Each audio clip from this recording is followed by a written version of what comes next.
Vrindavan Dham ki jai, Navadapram ki jai, Ganjumana Tulsi Bhakti Devi ki jai, Kanada Koti Vaishnava Vrinda ki jai, Samaveta Bhakti Vrinda ki jai, Gop Premanand ki jai, all glories to Samudra Lord, all glories to Samudra Lord, all glories to Samudra Lord, all glories to Sri Guru Ji, all glories to Sri Guru Ji. Om Namo Bhagavate Vasudevaya, Om Namo Bhagavate Vasudevaya, Om Namo Bhagavate Vasudevaya, Om Namo Bhagavate Vasudevaya, Om Namo Bhagavate Vasudevaya, Om Namo Bhagavate Vasudevaya. Namo Vishnu Srimate Bhaktivedanta Swami Namane Namaste Saraswati Devi Gauravani Prachadade Nirvishesha Divari Pasatade Shatade Sri Krishna Chaitanya Prabhu Nityananda Sri Advaita Gadadhar Saraswati Gaura Hare Krishna Krishna Krishna Hare Hare Hare Rama Rama Hare Hare. Read from Srimad Bhagavatam, chapter 22, verse 21. Vichitra Viryascha Raja Vichitra Viryascha Raja Namna Chitrangaro Hataha Namna Chitrangaro Hataha Yasyam Parasarat Saksha Yasyam Parasarat Saksha Avatirno Hare Kala Avatirno Hare Kala Vichitra Viryascha Raja Namna Chitrangaro Hataha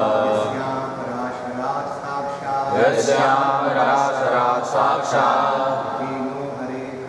Avatirno Hare Kala Vichitra Viryascha Raja Vichitra Viryascha Raja Namna Chitrangaro Hataha Namna Chitrangaro Hataha Yasyam Parasarat Saksha Yasyam Parasarat Saksha Avatirno Hare Kala Avatirno Hare Kala Vichitravirya Vichitravirya son of Santanu Vichitravirya, the son of Santanu, and Maharaja, the younger brother, Nama, by a Gandharva named Chitrangada. by a Gandharva named Chitrangada, Chitrangada was killed Yasyam, in the womb of Satyavati. in the womb of Satyavati, Parasara, by the semen of Parasara Avatirna, incarnated of the Supreme Personality of Godhead, the Supreme extension. Translation: Chitrangada, of whom Vichitravirya was the younger brother, was killed by a Gandharva who was also named Chitrangada. Satyavati, before her marriage to Santanu, gave birth to the master authority of the Vedas, Vyasadeva, known as Krishna Vaipayana, who was begotten by Parasara Muni. From Vyasadeva, I, Sukadeva, was born, and from him I studied this great work of literature, Srimad Bhagavatam. The incarnation of Godhead, Vedavyas, projecting his disciples heaven by the pilot instructed Srimad Bhagavatam to me, because I was free from all material desires. After Ambika and Ambalika, the daughters of Kasiraj, were taken away by force, Vichitravirya married them, but because he was too attached to these two wives, he had a heart attack and died of tuberculosis. Badarayana, Sri Vyasadeva, following the order of his mother, Satyavati, begot 3 sons, 2 by the womb of Ambika and Ambalika, the 2 wives of his brother Vichitravirya, and the 3rd by Vichitravirya's maidservant. These sons were Dhritarashtra, Pandu, and Vidura. Purport, Vichitravirya died of tuberculosis, and his wives Ambika and Ambika had no issue. Therefore, after Vichitravirya's death, his mother Satyavati, who was also the mother of Vyasadeva, asked Vyasadeva to beget children through the wives of Vichitravirya. In those days, the brother and the husband could beget children through the womb of his sister-in-law. This was known as Deva Rena. So Sutopatti. If the husband was somehow unable to get children, his brother would do so through the womb of his sister-in-law, who is Devarena Sutopatti. And the sacrifices of Asvaneda and Gomeda are forbidden in the age of Kali. Asvaneda, Gavalamam, Sannyasam, Palapetrakam, Devarena Sutopatti, Kalau, Ancha, Vivarjaya, in this age of Kali. 5 acts are forbidden: the offering of a horse and sacrifice, the offering of a cow and sacrifice, the acceptance of the order of sannyas, the offering of oblations of flesh to the forefathers, and a man's begetting children in his brother's wife. Purana.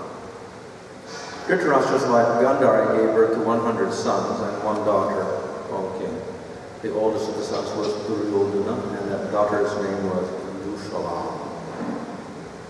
Pandu was ashamed of sexual life because of having been cursed by a sage, and therefore his 3 sons, Yudhisthira, Bhima, and Arjuna, were begotten through the womb of his wife Kunti by Dharmaraj, by the demigod controlling the wind, by the demigod controlling the rain. Pandu's second wife, Madri, gave birth to Nakula and Sahadev, who were begotten by the 2 Ashwini Kumars.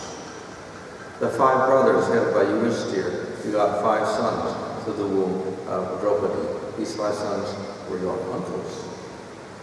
From Yudhisthira came a son named Pradivindya, from Bhima, a son named Sutasena, from Arjuna, a son named Sutakirti, and from Nakula, a son named Satanika, O king. The son of Sahadev was Sutakarma. Furthermore, Yudhisthira and his brothers begot other sons and other wives. Yudhisthira begot a son named Devaka through the womb of Pauravi, and Bhimasena begot a son named Gatotchaka through his wife Hidimba, and a son named Sarvagapa through his wife Kali. Similarly, Sahadev had a son named Suhota through his wife named Vijaya, who was the daughter of the king of the mountains. Nakula got a son named Naramitra through his wife named Karenumati. Similarly, Arjuna begot a son named Iravan through his wife known as Ulupi, the daughter of the Nagas, and a son named Babru Vahana by the womb of the princess of Manipur. Babru Vahana became the adopted son of the king of Manipur. Purport has been understood that Parvati is the daughter of the king of the very, very old mountainous country known as Manipur state 5,000 years ago. Therefore, when the Pandavas ruled, Manipur existed as did its king. Therefore, its kingdom is a very old aristocratic Vaishnava kingdom. In this kingdom is organized, if this kingdom is organized as a Vaishnava state, this revitalization will be a great success because for 5,000 years this state has maintained its identity. If the Vaishnava spirits revive there, it will be a wonderful place renowned through the entire world. Manipur Vaishnavas are very famous in Vaishnava society. In Vrindavan and Navadvip, there are many temples constructed by the king of Manipur. Some of our devotees belong to the Manipur state. The Krishna consciousness movement, therefore, can be well spread in the state of Manipur by the cooperative effort of the Krishna conscious devotees.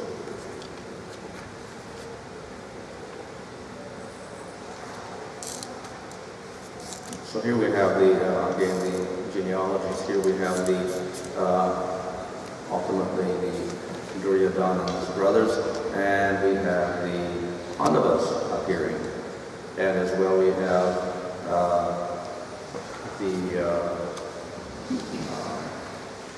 further description of others as well.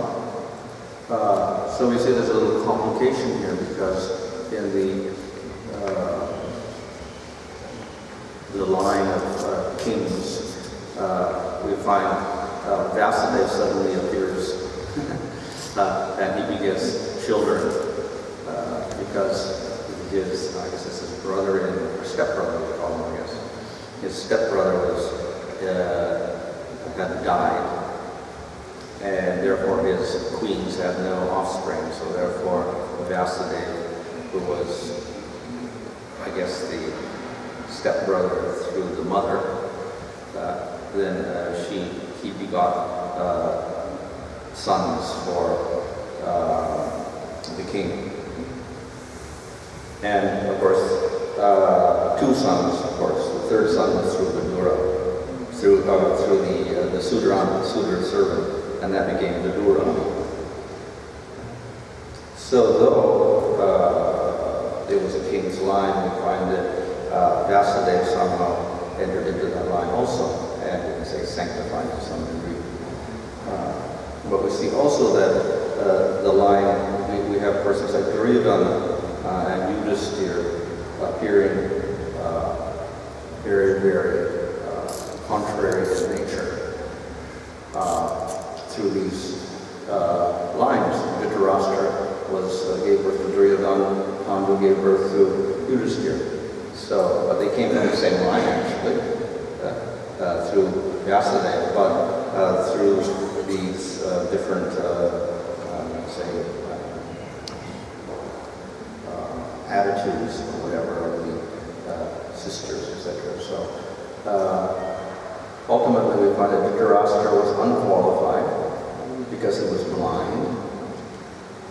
Pandu was very qualified, but then he couldn't have offspring because of the curse of the sage. And therefore, his sons were the Pandavas who were produced through the Devatas, like Yamaraj, etc. So we have the 5 Pandavas going of that line. So we have this line of the Pandavas, and we have the line coming from Dhritarashtra, that is Duryodhana and his son. So this conflict in the family gave rise to the battle of Kurukshetra. So, of course, directly it's not to do with Krishna because the Yadus were a separate line. But it became a great affair in the whole country because of this huge conflict where different parties sided with different, each side, one or the other. And of course we see that Krishna sided with the Pandavas, so the Yadus sided with the Pandavas in that battle. And then finally we get the victory of Yudhisthira. So in a sense this is a secondary story to the story of Krishna. So we don't find it related directly so much in the Bhagavatam. There's some reference in the first canto. But the major part of the Bhagavatam is concerning Krishna's direct pastimes, that is in Vrindavan, Mathura, and Dwarka. And the only reference there in the 10th canto to the Kurukshetra is the fact that not the battle itself, but rather before that battle took place, long before the battle took place, all of the people of Dwarka went to the place of Kurukshetra along with the people of Vrindavan, and they met. So that's the extent of Kurukshetra in the 10th canto we get. So though it occupies a huge portion of the Mahabharata, we find in the Bhagavatam it's not such a major affair, that battle, because it was a secondary, it says Krishna side of the Pandavas. However, the other great fact is that the Pandavas were notable devotees. So they get praised in the Bhagavatam as being very, very elevated because they had an intimate relationship with Krishna. So it is mentioned, of course, that there's different grades of different devotees, and we have the normal devotees, not normal, but great devotees like Prahlad, etc.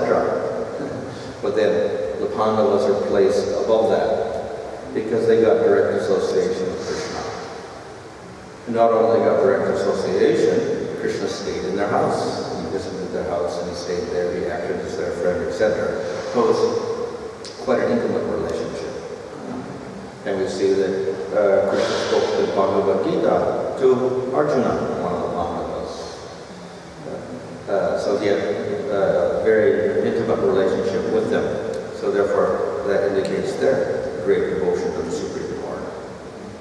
So therefore, the Pandavas are considered very elevated devotees. And that's mentioned in the Bhagavatam itself, how the Lord was personally giving them mercy, which he did not give to other persons so freely. So the Pandavas therefore are considered glorified, great glories of the Lord. And the other aspect of this war, of course, is this conflict between Dharma and Adharma, which is, we could say, intrinsic in the material world. So we find this becomes one of the topics of the Bhagavatam. It's called uti, which simply means impulses, but it means the two impulses in the world, and particularly the human being. The impulse towards demonic nature and the asuras, and the impulse towards dharma and worship of the Lord. So these are the two impulses in the material world, and there's conflict taking place between these two parties at all times. Sometimes it takes place on a bigger scale, where we have conflicts between Hiranyakasipu and Supreme Lord himself, or Ravana and Rama, etc. So we have the Supreme Lord himself involved in this conflict. But here we find it takes place between the two parts of the family, Pandu's descendants, the Pandavas, and Dhritarashtra's sons. And that is said that Duryodhana was actually considered to be an incarnation of Kali Yuga. He was a personification of Kali Yuga. So he represented all of the adharmic, tamasic influence of the material world. And we have Yudhisthira and his brothers representing dharma and devotional service of the Lord. So the conflict is between them. And we see that Krishna didn't play a major role, he didn't fight in that battle, but he supported the Pandavas, and therefore they were victorious. So in this way he elevated his devotees by empowering them to fight and win the battle. So he didn't personally involve in the battle, rather he gave the glory to the Pandavas as great devotees. So that's another show of the Lord's affection for the devotee, to give them the glorification of winning the battle. So in any case, the Lord supported the Pandavas, and for that reason they won, because of the Lord's power. That is also indicated in the Bhagavatam itself, where after the disappearance of Krishna, Arjuna returns to Yudhisthira, and he's weak, he doesn't have any power left. And what's the reason? Krishna's gone away. So all the power is going with him, so to speak. So, therefore, it's the power of the Supreme Lord that actually helped the Pandavas get their victory. So he was actually behind it. But he puts the devotees in front, and they become his instruments, and they get the glorification. So, definitely, Pandavas were very dear to the Supreme Lord, and he acted in their behalf. He became the chariot driver of Arjuna. He empowered Arjuna in various ways. And when the Pandavas were victorious, and then this was very satisfying to Krishna. So that of course the Lord comes into the material world for associating with the devotees, and the secondary reason, of course, is to defeat the demons and whatever like that. So Krishna is directly by killing many demons, and then he did this, in this case, by supporting the Pandavas, and then Duryodhana and his brothers were killed, and Dharma was restored. So that is, of course, illustrated also in the first canto with the story of the cow and the bull, and how Parikshit goes and inspects the world, and he finds the bull is suffering. He's left on one leg, and the Sudas has broken his other legs, and the cow is crying. And then Parikshit restores order again. So, Yudhisthira restored order, but it was the end of Dwapara Yuga. So then naturally, Kali Yuga means again it gets destroyed. But as long as Parikshit was there, then the Dharma was maintained properly, and the let's say the four legs of Dharma were stored or protected by Parisha. But then after that, again, crumble away. So in spite of the fact that the Lord does support Dharma, etc., it is the nature of the yugas itself to gradually make it dwindle. And therefore, Kali Yuga, in spite of the efforts of the Lord and everything when he was alive, then after he disappeared, then again everything began to crumble away, and we get Kali Yuga with 1/4 Dharma left again, and that also begins to disintegrate. So that is the nature of the cycle of time, and the Lord does not interfere with that. However, the Lord does make provision. So Dharma is weakened and weakened and weakened, but that does not affect bhakti. So that's the strange thing. Usually we associate Dharma with bhakti, but in spite of the fact that the Dharma is 1/4 or less, the bhakti remains. So the Lord establishes a Yuga Dharma, which is a type of bhakti for each age, so that the bhakti goes on even though the Dharma is decreased. So, therefore, we don't really equate exactly Dharma with bhakti. They're, say, assist each other, but bhakti also operates independently. And therefore, even though Dharma declines in Kali Yuga, that doesn't mean that bhakti will decline. It can decrease also. So, therefore, in Kali Yuga, we get the Yuga Avatar coming, and we get establishment of the Yuga Dharma, which is a type of bhakti. And therefore, though the Dharma is 1/4 or whatever, and it also declines, the bhakti can go on and can flourish in any case. So, therefore, the people of Kali Yuga do not have to be really so disturbed, even though the social condition is very unfavorable because we have 1/4 or less of Dharma, because we do have a powerful process to counteract that, and that is Nam Sankirtan. So, though the Dharma is less, the process is stronger. So we got a process that can counteract the effects of Kali Yuga in the form of Nam Sankirtan. So that is one provision the Lord makes in the material world, even though he also arranges for the Yuga cycles where Dharma declines. At the same time, he makes provision for the strengthening of bhakti through the Yuga Dharma. And in our particular Yuga, the other great mercy is that the Lord gives the arrangements and arrangements for the Srimad Bhagavatam. So in the first canto, the sages asked the question, now that Krishna is gone, he took Dharma with him, so that in Kali Yuga, we get 1/4 Dharma, which decreases also, and the Lord's not there. What are we to do? And then the answer is, Srimad Bhagavatam is risen like the sun in the darkness of Kali Yuga. So therefore, though Krishna has disappeared along with Dharma, in his place we have Bhagavatam, which gives Dharma in its highest form. Now we know the central aspect of the Bhagavatam is not Dharma or Varnashram or whatever, it is Bhakti. So in this sense, Dharma means the Paradharma. And so when we speak of Dharma now, we speak of Bhakti, and we equate the two things. Dharma equals Bhakti, in a sense. So therefore the hope for Kali Yuga is the Bhagavatam. It takes the place of the disappearance of Krishna along with Dharma. So Krishna himself represents Bhakti, and Dharma is the secondary aspect there.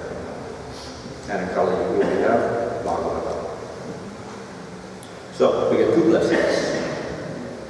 We get the Bhagavatam and we get the Yuga Dharma. And of course the other blessing is we get the avatar who produces the Yuga Dharma, that is Chaitanya Mahaprabhu. So we get these three blessings to compensate for the fact that there is 1/4 Dharma in Kali Yuga, and that also was declining or whatever. So the people of Kali Yuga do not have to lament because they got these great benedictions, which are very, very valuable. So it is said that Lord Chaitanya gives a treasure, a great treasure, out, and he gives it freely. Just as we have the kings have their treasure and they lock it in big storerooms with bolts and doors and locks and guards and everything, so no one can steal it. So that's because it's very valuable. So it is said that Lord Chaitanya comes and he breaks open the locks and the doors and the bolts and everything, takes out the treasure and just gives it all away without any asking any price at all. And what is that treasure? That is Krishna Prema. So this is the great treasure that Chaitanya Mahaprabhu gives out in Kali Yuga. Even though the people, in a sense, don't deserve it because they're the most fallen, they don't have any dharma at all, and they don't have any bhakti. But Lord Chaitanya is willing to give out Krishna Prema and to give blessings even to the apparatus, etc. So that's the greatest of Chaitanya Mahaprabhu. So along with that we get the Yuga Dharma, the Maha Mantra Hare Krishna, a very special mantra. It's the Maha Mantra because it delivers Radha Krishna Prema. And we get the Bhagavatam also coming out of that. So here we have Vasudeva appearing in this narration also, and we have Sukadeva appearing. And then in the first canto we have the narration of how Sukadeva was able to accept the Bhagavatam from his father. And what was the qualification? He became attracted to it. Technically, he didn't look like he was attracted because he was a Brahmavadi, which means Atmarama, more interested in Brahman, and therefore he didn't want to come out of the womb. And when he got out of the womb, he left the house. He didn't even look at his father. He walked away. But then his father, Vasudeva, wanted him, to at least associate to some degree and give him some knowledge. So therefore he sent his disciples and they began to recite the Bhagavatam. And he was sitting under a tree in Samadhi in Brahman. And when he heard the Bhagavatam, then his Samadhi broke. That shows that the Aparama, even the Aparama becomes attracted to the qualities, activities, of the Supreme Lord, such as Krishna. So this is the very special nature of the Bhagavatam. So Vasudeva taught that Bhagavatam to Sukadeva, and he preserved it and passed it on again. He passed it on to Parikshit. So that's why we have the Bhagavatam now. So this is a very big contribution because because the whole recommendation of Vedavyas of Narada to Vedavyas was that in Kali Yuga the suitable object of worship is Krishna, not the other forms, and not the Devatas. And the Bhagavatam presents Krishna by describing his pastimes and qualities and other things, particularly the 10th canto. So that's what makes it valuable. So why Krishna in Kali Yuga? Because he is the most attractive. And in Kali Yuga, the people are the most fallen. So they need the most attractive object of worship. So Krishna is the most attractive. So it's suitable that Krishna becomes the object of worship in Kali Yuga. So Bhagavatam presents that, and therefore this is considered to be the saving grace for Kali Yuga, the presentation of Krishna's pastime to the Bhagavatam. So therefore we have here all these personalities leading up to the presentation of appearance of Krishna and his pastimes in the 10th canto.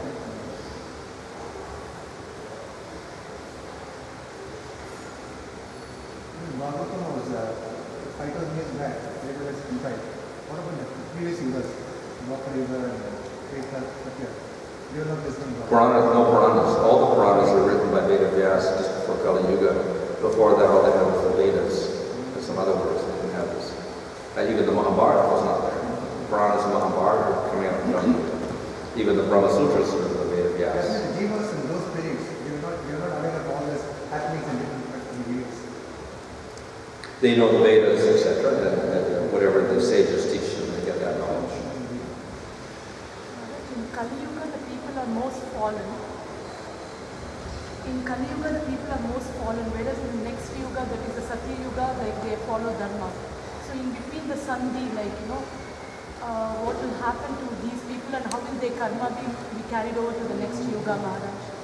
Well, that's just a transition period from the worst to the best, so they say gradually there's some improvement in that Sandhi period, that's all. It's not, there's no people there.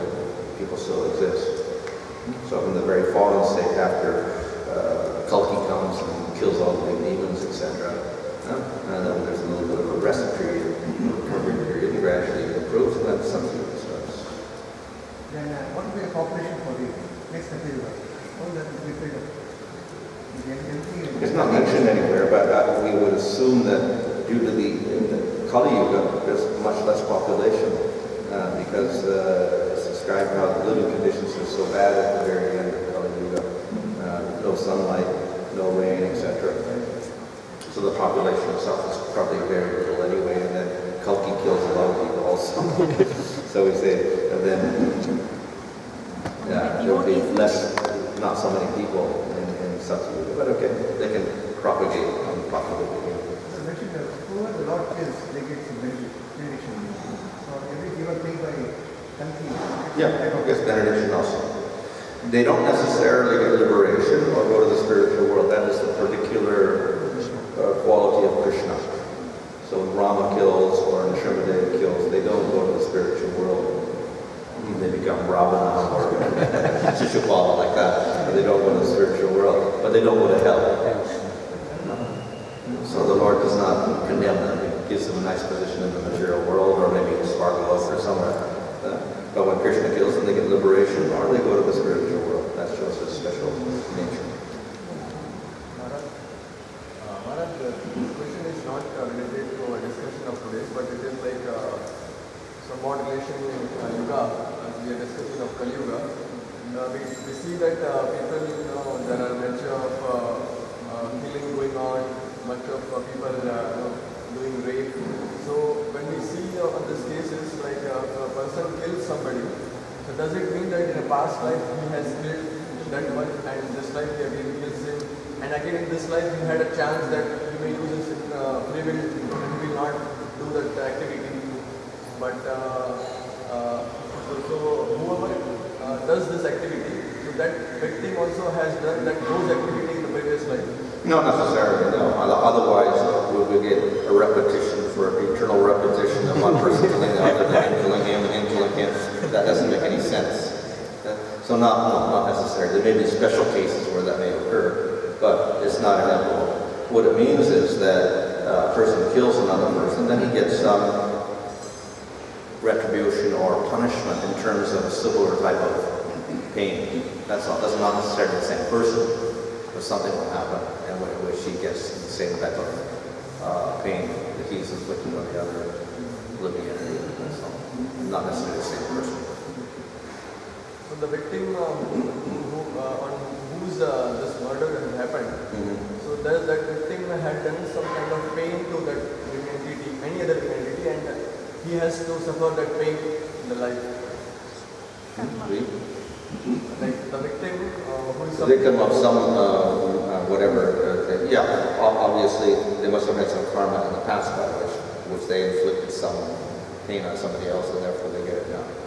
And the person who is doing that, how he is the instrument for this? That's an arrangement of karma itself. It's not that the person can say, well, it's his karma to get murdered, so I'm the murderer, I'm sort of acting on behalf of his karma, so I'm doing any sin. You can't say that either. So that's an act of free will or whatever. But he makes a choice, and then there's some arrangement by which a suitable person who got the karma gets the effect, I suppose. That's all. So maybe as per as per the nature's law, probably if one is destined to kill another person due to karmic reaction, but still this person has the free will to choose whether to kill or not. Maybe if he's choosing... No, there's no karma as such to commit the act. The karma of that particular person is that he's born with some certain conditions of life, that's all. Happiness, distress, suffering, money, no money or whatever. That's all. But it's not that his karma doesn't have to act in this way. And that would mean his karma, his actions itself are due to karma. And if that were so, then he has no free will at all. Then he's no choice. All of his actions are karmas. Therefore, why should he suffer at all? The law of karma should suffer. So therefore, we can't say that his act of killing is his karma to do so. The past tense, what we see in the Bhagavatam, discuss about this review of Satya Yuga to Kali Yuga. What the next Kali Yuga and Dwapara Yuga? The same Bhagavatam will be there and different, anyways it has different history or... A different history, yeah. And obviously Krishna doesn't appear, so that Bhagavatam is not there. That means that this will be for this particular... This is our particular view, that's why it's considered fortunate. Maharaj, how do we understand that acceptance of sannyas is forbidden in Kali Yuga? That's explained by Bhaktisiddhanta Saraswati Thakur, says it means karma sannyas, where we attempt to give up all activities, so it's more or less extreme vairagya. We see the practice in ancient times, many people do that, so that type of sannyas is not recommended. On the other hand, anything favorable for bhakti is permissible. So when Lord Chaitanya took sannyas, then he quoted this verse from the Bhagavatam that real sannyas means renunciation of everything for Krishna. So that's good. Not just renounce everything, which is fault of vairagya, but give everything to Krishna. So that's devotional service itself has that nature. My items are forbidden in Kali Yuga. Ashwamedha, things in there. All other codes are forbidden, but only sannyasi is kept for the Yuga. Well, as I said, it's not that this sannyas which is forbidden is karma sannyas, to give up all activities completely and act in a very renounced vairagya type of way. But the fancy definition of sannyasi is renunciation and tyaga. Yeah. When somebody has sannyasi and he doesn't renounce, then he becomes a perfect. No, but of course we see that in spite of this rule, we find that all the sampradayas, a lot of the sampradayas have sannyas ashram. I think maybe all of us don't have it. But Madhvas do, Sri Vaishnavas have it. Nibarkas, I don't know, maybe they have it. And even Shankaracharya has it. All basically on this more of a karma sannyas. That means they're not following the Vedic teachings. No, what I'm saying is a karma sannyas, it means karma sannyas, not every sannyas, every type of sannyas. Rajas, is Hari Kirtan the dharma for all the Kali Yugas? Kirtan, yeah. Kirtan is the Yuga Dharma. For all the Kali Not Yugas? necessarily Krishna. Okay. It could be Vishnu or whatever the name of the Lord.